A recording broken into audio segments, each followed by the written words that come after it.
Assalamualaikum warahmatullahi wabarakatuh. Salam sejahtera bagi kita semua. Perkenalkan, saya Oktavina Permatasari SSI MGC selaku Ketua Pengusul dari Penelitian Dosen Pemula dari Direktorat Riset Teknologi dan Pengabdian kepada Masyarakat tahun pelaksanaan 2024.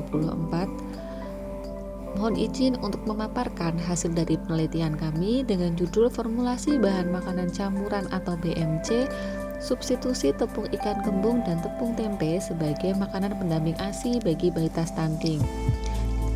Permasalahan stunting pada balita dapat terjadi karena kurangnya asupan zat gizi, di mana asupan makanan berkaitan dengan pola asuh orang tua dalam konsumsi makanan pada balita, yaitu pada pemberian air susu ibu atau ASI dan pemberian makanan pendamping ASI atau MPASI. Dalam upaya menangani permasalahan stunting di Kota Semarang, perlu upaya peningkatan kandungan zat gizi dalam MPASI yang diberikan kepada balita dengan melakukan modifikasi BMC atau bahan makanan campuran dengan bahan dasar beras merah yang akan disubstitusi dengan tepung ikan kembung dan tepung tempe untuk meningkatkan kandungan protein dan zat gizi makro maupun mikro. Tujuan dari penelitian ini adalah memperoleh formulasi bahan makanan campuran atau BMC bubur instan, substitusi tepung ikan kembung dan tepung tempe yang dapat diterima oleh balita dengan menentukan nilai gizi yang tepat dan anjuran takaran saji setiap konsumsi untuk dapat membantu menurunkan permasalahan stunting. Kebaruan penelitian ini adalah penggunaan pangan fungsional berbasis pangan lokal yaitu tempe dan ikan kembung dalam bahan baku pembuatan BMC. Penelitian ini adalah membuat formulasi BMC bubur instan yang ditujukan bagi balita stunting. Pemilihan produk MPASI bubur instan ini sebagai makanan utama karena memberikan energi yang padat, mudah diolah, memiliki masa simpan yang panjang, serta memiliki tekstur yang lembut sehingga mudah dikonsumsi dari usia 6 bulan. Pengujian daya terima atau uji organoleptik digunakan untuk memilih formula BMC bubur instan yang paling disukai melalui daya terima uji kesukaan panelis. Panelis yang digunakan dalam penelitian ini yaitu 30 ibu balita terpilih yang sudah diberikan penyuluhan dan cara pengujian yang tepat yang dilaksanakan di Posyandu Delima wilayah Puskesmas Kedung Mundu, Kota Semarang.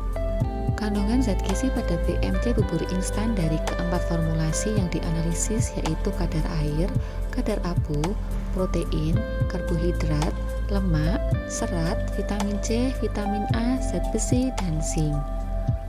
Uji kelarutan pada BMC bubur instan dianalisis berdasarkan berat residu bubur cair yang tidak dapat lolos melewati kertas saring Waldman terhadap berat sampel bubur.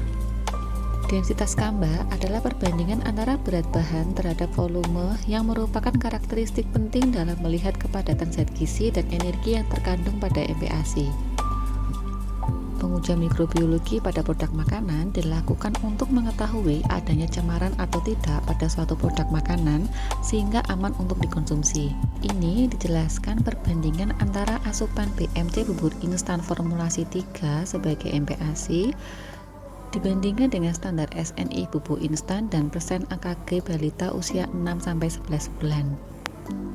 Kesimpulan dari penelitian ini adalah BMC bubur instan formulasi 3 yaitu substitusi tepung ikan kembung 5% dan tepung tempe 5% yang paling disukai oleh panelis. Dan bubur instan ini layak dikonsumsi dan digunakan sebagai MPASI makanan utama bagi balita khususnya stunting dengan setiap takaran saji 20 gram berat kering atau 60 gram rehidrasi yang dapat memenuhi 100% asupan protein, 100% karbohidrat, 100% lemak, 100% serat, 100% vitamin C, dan 100% zinc, serta aman dari cemaran mikrobiologi. Untuk status luaran pada penelitian ini, yaitu luaran wajib, adalah publikasi ilmiah dalam bentuk jurnal. Rencana publikasi di Jurnal Amerta Nutrition atau Sinta 2 yang pada saat ini masih tahap koreksi oleh reviewer. Sedangkan untuk luaran tambahan adalah hak karya ilmiah sederhana yang sudah terbit pada tanggal 11 September 2024. Demikian pemaparan dari hasil penelitian kami. Akhir kata, terima kasih. Wassalamualaikum warahmatullahi wabarakatuh.